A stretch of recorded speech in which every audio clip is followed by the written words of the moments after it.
Once upon a time, in the enchanting kingdom of Eldoria, there lived a brave and curious princess named Juliet. Princess Juliet was known for her adventurous spirit and her love for exploring the unknown corners of her kingdom. One day, while exploring the grand library of Eldoria Castle, she stumbled upon an ancient dusty scroll tucked away on a high shelf. Intrigued, Juliet unrolled the scroll and discovered that it was a magical map. The map shimmered with a golden glow, and as she looked closer, she saw that it depicted not just Eldoria, but also hidden lands and secret places she had never heard of. "Wow," Juliet whispered to herself. "I wonder what adventures await me with this magical map." Just then, the map began to glow even brighter, and a small, sparkling figure appeared before her. It was a tiny fairy named Lila, who had been trapped within the map for centuries. "Thank you for freeing me, Princess Juliet," Lila said with a graceful bow. "I am Lila, the guardian of the magical map. It can lead you to hidden treasures and magical places, but only someone with a pure heart and adventurous spirit can unlock its secrets." Juliet's eyes sparkled with excitement. "Where should we go first, Lila?" "The map will guide us," Lila replied, waving her tiny wand. The map glowed and revealed a path leading to the Whispering Woods, a mystical forest on the edge of Eldoria. With her heart pounding in anticipation, Juliet set off with Lila by her side. As they entered the Whispering Woods, the trees seemed to come alive, their leaves rustling with secrets. Following the map's guidance, they ventured deeper into the forest until they reached a clearing where a giant, ancient oak tree stood. "The Tree of Whispers," Lila said in awe. "It holds the key to the first treasure." Juliet approached the tree and placed her hand on its trunk. Suddenly, the tree began to speak in a deep, resonant voice. "Welcome, Princess Juliet. To find the treasure, you must answer this riddle. What can you catch but not throw?" Juliet thought for a moment, then smiled. "A cold." The tree chuckled, and its bark parted, revealing a hidden compartment with a glowing crystal inside. "You are wise, Princess Juliet. Take this crystal. It will light your way on your journey." With the crystal in hand, Juliet and Lila continued their adventure, following the map's next path to the crystal caves. The caves were filled with sparkling gemstones and echoing sounds. Deep inside, they encountered a massive crystal dragon guarding a golden chest. "To pass, you must prove your bravery," the dragon rumbled. Juliet stepped forward without hesitation. "I am Princess Juliet, and I seek the treasures of the magical map. I have faced many challenges and will face this one with courage." The dragon nodded, impressed by her fearlessness. It moved aside, allowing Juliet to open the chest. Inside, she found a beautiful, enchanted harp. When she played it, the most enchanting music filled the cave, calming the dragon and revealing a hidden passage to the final destination on the map. The map's final path led them to the Floating Isles, a series of magical islands hovering in the sky, accessible only by a rainbow bridge. Juliet and Lila crossed the bridge, marveling at the breathtaking views and fantastical creatures they encountered. At the heart of the Floating Isles, they found a magnificent palace made of clouds and starlight. Inside, a wise old wizard greeted them. "Princess Juliet, you have shown great wisdom, courage, and kindness on your journey. The true treasure of the magical map is not gold or jewels, but the experiences and friends you have gained." Juliet smiled, understanding the wizard's words. She had learned so much and made a lifelong friend in Lila. As a reward for her bravery and pure heart, the wizard granted Juliet a wish. "I wish for Eldoria to always be a land of peace and happiness," Juliet said. The wizard nodded, and with a wave of his wand, the wish was granted. Juliet and Lila returned to Eldoria, where they were greeted as heroes. The kingdom flourished, and the adventures of Princess Juliet and the magical map became legendary, inspiring generations to come. And so, Princess Juliet lived happily ever after, her heart forever full of the magic and wonder she had discovered on her incredible journey. Once upon a time, in the quirky kingdom of Jollyville, there lived a cheerful and mischievous princess named Camille. Princess Camille had a heart full of laughter and a knack for getting into funny situations. One day, as she strolled through the bustling marketplace, she encountered a small, colorful parrot sitting on a vendor's shoulder. "Hello there," Camely greeted the parrot. To her surprise, the parrot replied, "Hello there, squawk!" Camely burst into giggles. "You can talk!" The parrot tilted its head. I can talk, squawk!" The vendor chuckled and said, "This is Pippen, the funniest parrot in all of Jollyville.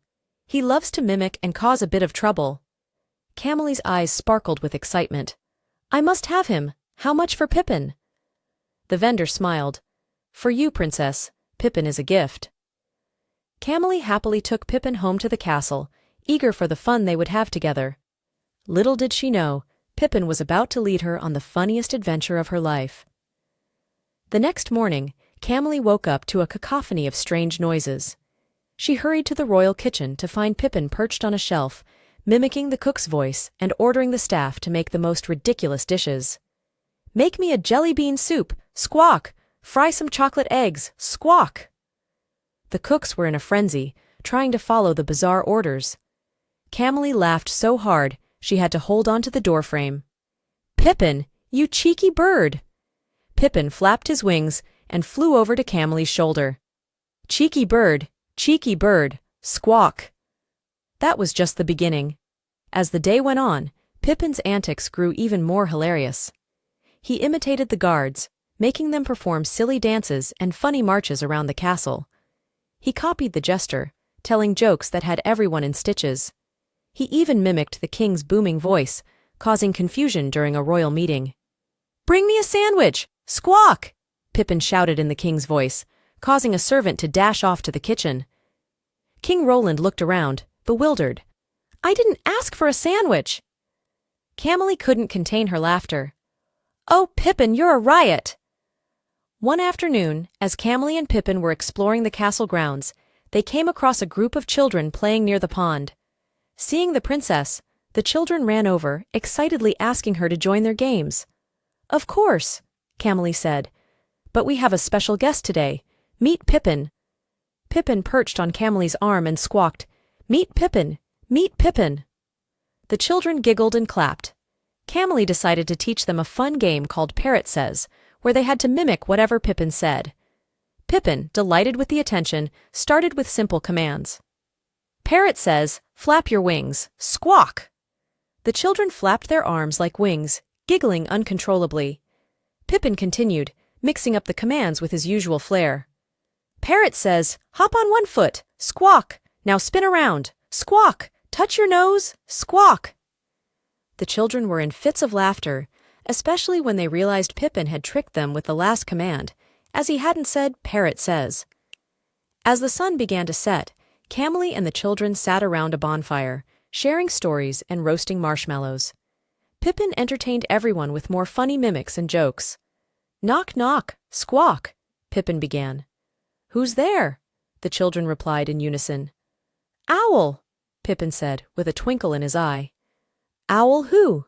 the children asked. "Owl be seeing you later. Squawk?" Pippen finished, sending everyone into peals of laughter. By the end of the day, Princess Camely realized that Pippen had brought an incredible amount of joy and laughter to everyone he met.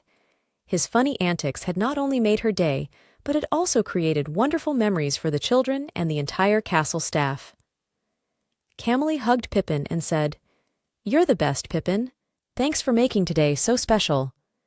Pippen nuzzled her cheek and squawked softly, "Best friends, best friends." From that day on, Princess Camely and Pippen were inseparable. They continued to spread laughter and joy throughout Jollyville, embarking on countless hilarious adventures, and ensuring that the kingdom was always filled with smiles and laughter. And so, Princess Camely, with her funny little parrot Pippen, lived happily ever after, turning every day into a delightful, laughter-filled adventure. Once upon a time, in a kingdom known for its crystal-clear night skies and shimmering stars, there lived a princess named Alice. Princess Alice was not only beloved for her kindness and wisdom, but also for her graceful dancing. She loved to dance under the moonlight, her movements as fluid and enchanting as the glow of the moon itself. One evening, as Alice danced in the royal garden under a full moon, she noticed a peculiar twinkling light descending from the sky. The light grew brighter and larger until it landed softly before her.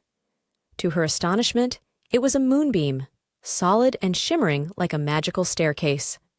"Come with me, Princess Alice," a soft voice called from the moonbeam. It was Luna, the moon fairy, with her silver wings glistening like stardust. "Where will you take me?" Alice asked, her heart fluttering with excitement. "To the moon," Luna replied with a gentle smile. "The moon spirits have watched your dances and wish to invite you to dance on the moon itself." Without hesitation, Alice stepped onto the moonbeam, feeling a gentle lift as it carried her upward, higher and higher, past the clouds and into the starry sky. The journey was quick and smooth, and soon Alice found herself standing on the soft silver surface of the moon. The moon spirits, luminous beings with shimmering gowns and radiant smiles, welcomed Alice with open arms. The moon's surface was a breathtaking dance floor, glowing with an ethereal light that made Alice's heart sing with joy. "Welcome, Princess Alice," the moon spirits chorused. "Dance with us and let your grace illuminate the night." Alice began to dance, her movements even more fluid and enchanting under the moon's gentle glow. The moon spirits joined her, their dances weaving patterns of light and shadow across the lunar surface. As they danced, the stars twinkled in rhythm, and the Milky Way formed a sparkling backdrop. Alice felt lighter than ever, her steps more effortless, as if the moon itself was guiding her. She twirled and leapt, her joy echoing across the silent expanse of space. The moon spirits spun around her, their laughter like the tinkling of distant bells. As the dance continued, Alice realized she was not only bringing joy to the moon spirits, but also casting her light back to Earth. Below, her kingdom glowed with a soft, silvery light, and the people watched in awe as their princess danced among the stars. "Thank you, Luna," Alice said as the dance came to a gentle end. "This has been the most magical night of my life." "The pleasure is ours, Princess," Luna replied. "Your grace and joy have made this night unforgettable. But now it is time for you to return." Alice nodded, and with a final, graceful twirl, she stepped back onto the moonbeam. It carried her gently back to her garden, where the first light of dawn was beginning to touch the sky. As she landed softly on the grass, Alice looked up at the moon, now faint in the morning light. She felt a deep sense of gratitude and wonder. She knew that the memory of dancing on the moon would stay with her forever, a reminder of the magic and beauty that existed in the world. From that day on, Princess Alice continued to dance under the moonlight, her steps now even more graceful and filled with the magic of her celestial journey. Her dances brought joy not only to her kingdom, but also to the moon spirits, who watched from above, their hearts filled with the memory of their night with the enchanting princess. And so, Princess Alice and the moon spirits lived happily ever after, connected by the dance that bridged the earth and the stars.